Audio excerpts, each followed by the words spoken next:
और झुककर सलाम करें उन्हें जिनके हिस्से में ये मुकाम आता है। खुशकिस्मत होते हैं वो लोग लहू जिनका वतन के काम आता है।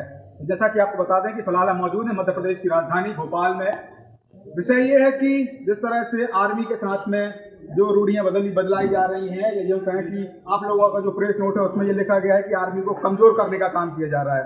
फिलहाल पूर्व समय हमारे देश में करीब 14 लाख से ऊपर ऐसे कर्मचारी थे जो देश की सुरक्षा के लिए अपने आप को निछावर करने के लिए तैयार रहते थे।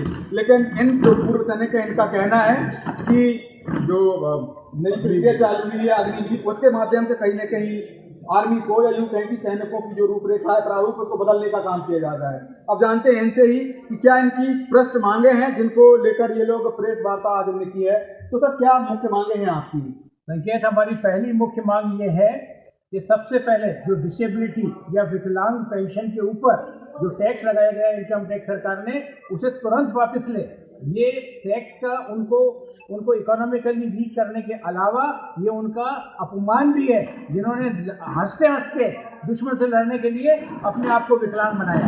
ये हमारी पहली मांग है। दूसरी मांग हमारी ये है कि ये जितने भी लोग रिटायर हो जाते हैं और वापस आते हैं अपने अंदर, उनके ऊपर जो ECHS है, ex serviceman contributory health scheme, जिनके तहत उनको शारीरिक देखरेख की जाती है, उसमें प्रॉपर फंड्स ना मिलने के कारण बहुत सारी रुकावटें आ रही हैं, उनको प्रॉपर सर्विसेज नहीं मिल पा रही हैं। सरकार से विनती करते हैं कि प्रॉपर फंड दें और प्रॉपर इस प्रक्रिया को पूरा करें जिससे किसी को भी किसी तरह का कोई समस्या ना हो। हमारी तीसरी मांग जिसको अभी आप बता रहे थे वो ये था कि अग्निवीर स्कीम जो है इसे ख़त्म किया जाए। अगर आप लोगों को ट्रेन करना चाहते हैं मिलिट्री ट्रेनिंग के अंदर, तो जो हमारी पूरी 14 लाख के आसपास की आर्मी है, आर्म फोर्सेज हैं, उसके अलावा लोगों को ट्रेन करिए और लाख लोग 50,000 लोग हर साल आप ट्रेन करिए, लेकिन इसको डिस्टर्ब मत करिए। इससे सेना के ऊपर असर पड़ेगा। इसको बंद करिए और जितने अग्निवीर आपने ले लिए हैं इनके अगेंस्ट में, रिटायरमेंट के अगेंस्ट में उन्हें परमानेंट करिए। चौथी मांग हमारी ये है कि जो रिजर्वेशन मध्य प्रदेश सरकार ने 1994 से लेके 2022 तक दिया था, जिसके अंदर 10% क्लास 3 में और 20% क्लास 4 के अंदर दिया जाता था, उन सैनिकों को जो 35 साल अपनी नौकरी करने पर 35 साल की उम्र में रिटायर हो जाते थे और उनके ऊपर बहुत सारी जिम्मेदारियां थी, उसे दोबारा चालू किया जाए। और अंतिम मांग, इन सैनिकों का सम्मान किया जाए और जो पुलिस कभी बहुत सारे किस्से हमने लिख करके दिए हैं, जैसा दुर्व्यवहार उनके साथ करती है उसे तुरंत रोका जाए। ये इन सब सैनिकों की, पूर्व सैनिकों की मांगे, और हमें विश्वास है कि सरकार इन मांगों के ऊपर उचित निर्णय लेकर इन सबको खुश करेगी। मैं मानता हूं कि जो सशस्त्र बल है हमारे प्रदेश के हो चाहे देश के हो, जिस तरीके से अपने आप को निछावर करके हमारी रक्षा करते हैं, इनके लिए सारी सुविधाएं मुहैया होनी चाहिए, चाहे वो बच्चों की पढ़ाई हो या इनका पूरा जीवन, क्योंकि ये अपने आप को निछावर करके हमारे इस कल को बेहतर बनाने का काम करते हैं। सैनिक यदि नहीं है तो इस देश की कई सारी चीज़ें अंग भंग हो सकती हैं, कई सारी व्यवस्थाएं डगमगा सकती हैं। कुछ और सैनिक जिनसे जानने का प्रयास करता हूँ कि वाकई ये जो चीज़ें चल रही हैं ये कैसे इनको बेहतर करना चाहिए, या अव्यवस्था जो आ रही है सामने, इसको कैसे देखते हैं आप? जैसे कि अभी जनरल साहब ने बताया है, तो इस समस्या को सरकार को सुनना चाहिए।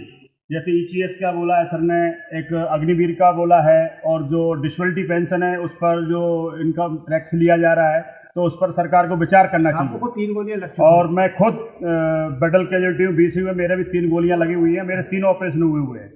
मेरी टीम ने, हमारे ने 3 आतंकवादी भी मारे। तो हम चाहते हैं कि जो हमारे साथ लड़ाई लड़ रहे हैं पूर्व सैनिकों की, तो उसको सरकार माने।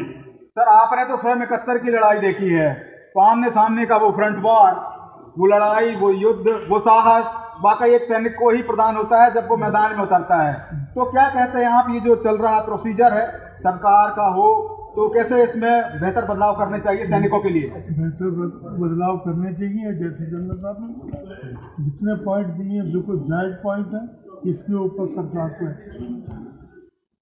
बेहतर व्यवस्थाओं के लिए वाकई सरकार प्रतिबद्ध भी होना चाहिए, क्योंकि विषय सैनिकों का है। तो क्या मानते हैं सारा पूरा जो विषय है, आपने जो पॉइंट रखे हैं उसमें कैसे और बेहतर? जो हमारे सामने बोले हैं जनरल साहब ने, जो पॉइंट दिए हैं वो वैलिड हैं। क्या करते हैं? तो विषय बस यही है कि जो पूर्व सैनिक हैं उनकी डिमांड प्रेस वार्ता के माध्यम से पत्रकारों के समक्ष है, और पत्रकारों के समक्ष है तो जाहिर सी बात है जनता में जाएगी, प्रशासन में जाएगी, और नेता भी इसको सुनेंगे। तो मद्देनजर इसके कि बेहतर से और बेहतर करने का प्रयास किया जाए ताकि सैनिकों के साथ में पूरे देश को सुरक्षा मिले।